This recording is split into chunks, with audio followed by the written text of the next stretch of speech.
कहानी की शुरुआत एक बॉर्डर वाले इलाके और जंगल के बैकग्राउंड से होती है, जहां शुरुआत में ऐसा लगता है कि किसी फिल्म की शूटिंग चल रही है, जहां डायरेक्टर जॉनी लीवर और राजपाल यादव हैं। जंगल के इतने बड़े खतरों के बीच भी इन सब की आपसी नोकझोंक और बेवकूफियां जारी रहती हैं। सुनील शेट्टी जब अक्षय कुमार पर गोलियां चलाते हैं और अक्षय मरते नहीं, तो सुनील पूछते हैं, तू मरता क्यों नहीं? जिस पर अक्षय कुमार मजाकिया अंदाज में जवाब देते हैं, मैं मरने में जान डाल रहा हूँ।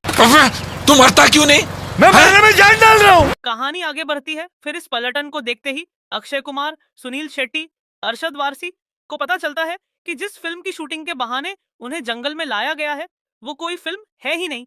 दरअसल इंटरनेशनल डॉन मजनू भाई और उदय शेट्टी ने अपना अंडरवर्ल्ड का धंधा छोड़कर अब अफ्रीका और इंडिया के बॉर्डर वाले जंगलों में कीमती हीरो की तस्करी का नया बिजनेस शुरू किया है। मजनू भाई इस पूरी पलटन को करोड़ों रुपयों का लालच देकर एक नकली मिलिट्री फोर्स बनाते हैं और जमुना जंगल के अंदर उस बैग को ढूंढने के लिए भेज देते हैं। अक्षय कुमार इस टीम के कैप्टन बनते हैं, सिर्फ इसलिए क्योंकि उन्हें सबसे ज्यादा पैसे मिल रहे होते हैं। दिशा पटानी और जैकलिन इस टीम की ग्लैमरस कमांडो हैं, जिन्हें बंदूक पकड़ीडी अचने से ज्यादा सेल्फी लेने में दिलचस्पी है। ट्विस्ट तब आता है जब जंगल में सिर्फ गोरिल्ला और आदिवासी ही नहीं, बल्कि एक असली खतरनाक इंटरनेशनल विलेन संजय दत्त या रवीना टंडन का कोई खतरनाक गैंग भी उन हीरो के पीछे पीढ़ी डीढ़ा होता है। राजपाल यादव और जॉनी लीवर, जो शुरू में डायरेक्टर बने थे, वो अब जंगल के आदिवासियों के सरदार बनकर बैठ जाते हैं और अपनी ही टीम को पकाने की तैयारी करते हैं। आखिर में जब विलन इन सबको चारों तरफ से घेर लेता है, तब अक्षय कुमार और सुनील शेट्टी अपनी पुरानी दुश्मनी और बेवकूफी भूलकर एक ऐसा अजीबोगरीब प्लान बनाते हैं जो लॉजिक के हिसाब से बिल्कुल फ्लॉप होना चाहिए। लेकिन किस्मत से वो विलन पर भारी पड़ जाता है, सब कुछ तबाह हो जाता है। फिर जंगल में ब्लास्ट होते हैं, विलन पकड़ी जाता है, लेकिन हीरो का बैग वो फिर से वही गोरिल्ला लेकर भाग जाता है और पूरी पलटन हाथ मलती रह जाती है। ये एक परफेक्ट मसाला कॉमेडी होगी, जहां हर 2 मिनट में एक नया कंफ्यूजन, ढेर सारा एक्शन और पागलपन देखने को मिलेगा।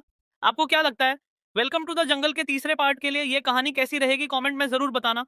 कहानी की शुरुआत एक बॉर्डर वाले इलाके और जंगल के बैकग्राउंड से होती है, जहां शुरुआत में ऐसा लगता है कि किसी फिल्म की शूटिंग चल रही है, जहां डायरेक्टर जॉनी लीवर और राजपाल यादव हैं। जंगल के इतने बड़े खतरों के बीच भी इन सब की आपसी नोकझोंक और बेवकूफियां जारी रहती हैं। सुनील शेट्टी जब अक्षय कुमार पर गोलियां चलाते हैं और अक्षय मरते नहीं, तो सुनील पूछते हैं, तू मरता क्यों नहीं? जिस पर अक्षय कुमार मजाकिया अंदाज में जवाब देते हैं, मैं मरने में जान डाल रहा हूँ। तू मरता क्यों नहीं? मैं मरने में जान डाल रहा हूँ। कहानी आगे बढ़ती है। फिर इस पलटन को देखते ही अक्षय कुमार, सुनील शेट्टी, अरशद वारसी को पता चलता है कि जिस फिल्म की शूटिंग के बहाने उन्हें जंगल में लाया गया है, वो कोई फिल्म है ही नहीं। दरअसल इंटरनेशनल डॉन मजनू भाई और उदय शेट्टी ने अपना अंडरवर्ल्ड का धंधा छोड़कर अब अफ्रीका और इंडिया के बॉर्डर वाले जंगलों में कीमती हीरो की तस्करी का नया बिजनेस शुरू किया है। मजनू भाई इस पूरी पलटन को करोड़ों रुपयों का लालच देकर एक नकली मिलिट्री फोर्स बनाते हैं और जमुना जंगल के अंदर उस बैग को ढूंढने के लिए भेज देते हैं। अक्षय कुमार इस टीम के कैप्टन बनते हैं, सिर्फ इसलिए क्योंकि उन्हें सबसे ज्यादा पैसे मिल रहे होते हैं। दिशा पटानी और जैकलिन इस टीम की ग्लैमरस कमांडो हैं, जिन्हें बंदूक पकड़ीडी अचने से ज्यादा सेल्फी लेने में दिलचस्पी है। ट्विस्ट तब आता है जब जंगल में सिर्फ गोरिल्ला और आदिवासी ही नहीं, बल्कि एक असली खतरनाक इंटरनेशनल विलेन संजय दत्त या रवीना टंडन का कोई खतरनाक गैंग भी उन हीरो के पीछे पीढ़ी डीढ़ा होता है। राजपाल यादव और जॉनी लीवर, जो शुरू में डायरेक्टर बने थे, वो अब जंगल के आदिवासियों के सरदार बनकर बैठ जाते हैं और अपनी ही टीम को पकाने की तैयारी करते हैं। आखिर में जब विलन इन सबको चारों तरफ से घेर लेता है, तब अक्षय कुमार और सुनील शेट्टी अपनी पुरानी दुश्मनी और बेवकूफी भूलकर एक ऐसा अजीबोगरीब प्लान बनाते हैं जो लॉजिक के हिसाब से बिल्कुल फ्लॉप होना चाहिए।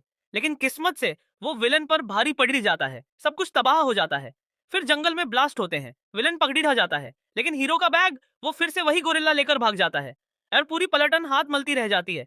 ये एक परफेक्ट मसाला कॉमेडी होगी, जहां हर 2 मिनट में एक नया कंफ्यूजन, ढेर सारा एक्शन और पागलपन देखने को मिलेगा। आपको क्या लगता है?